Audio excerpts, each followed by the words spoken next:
नमस्कार, MK news मध्ये आपणा सर्वांचे स्वागत आहे. शेगाव येथून दर्शन घेऊन परतताना चारचाकी वाहनाला रोह्याची धडक, 1 जखमी.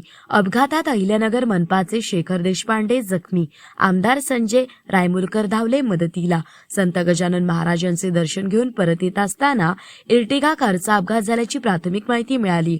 आज दुपारी सुमारे 3:45 ते 4 वाजण्याच्या सुमारास वरवंड गावाजवळ हा अपघात झाला. या अपघातात एक प्रवासी जखमी झाला असून रस्त्यावर अचानक कारवर रोही आल्याने रोही देखील गंभीर जखमी झाली आहे. मिळालेल्या माहितीनुसार MH16 DW 8810 क्रमांकाची इर्टिगा कार अहिल्यानगर येथून 8 जणांचं कुटुंब संत गजानन महाराजांच्या दर्शनासाठी शेगाव येथे आले होते. दर्शन घेऊन परत जात असताना वरवंड गावाजवळ अचानक एक रोही इर्टिगा कारवर आल्याने चालकाचा ताबा सुटला आणि हा अपघात झाला.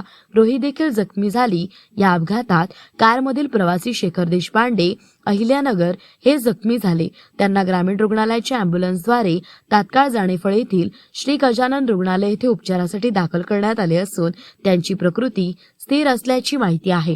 दरम्यान देऊळगाव साखरशा येथून मेहकरकडे जात असताना मेहकरचे माजी आमदार संजय रायमुलकर यांच्या वाहनासमोर हा अपघात घडल्याचे दिसून आले.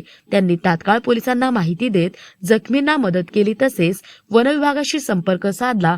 पोलिसांनी घटनास्थळी पंचनामा करून पुढील तपास सुरू केला आहे व या अपघातात जखमींना रुग्णालयात पाठवण्यात आले आहे. प्रतिनिधी महेश कांबळे.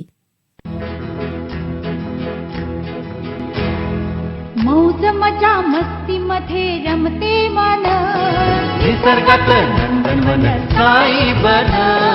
मौज मजा मस्ती मध्ये रमते मन, निसर्गात नंदनवन साई बन, साई बन. सुटीचा आनंद लुटू झाडी हिरवीगार, प्राणी पक्षी कारंजे धबधब्याची धार. ला ला ला ला ला ला ला ला ला ला ला ला ला. विरंगुळा विसाव्याचे वेचू क्षण, मौज मजा मस्ती मध्ये रमते मन, निसर्गातलं नंदनवन साई बन, साई बन. टेन्शन पासून राहू दूर, आनंद घेऊ पुरेपूर. हुरडा पार्टी वनभूषण या वैशिष्ट्यांसह अल्पावधीत लोकप्रिय झालेलं पर्यटन स्थळ साईबन.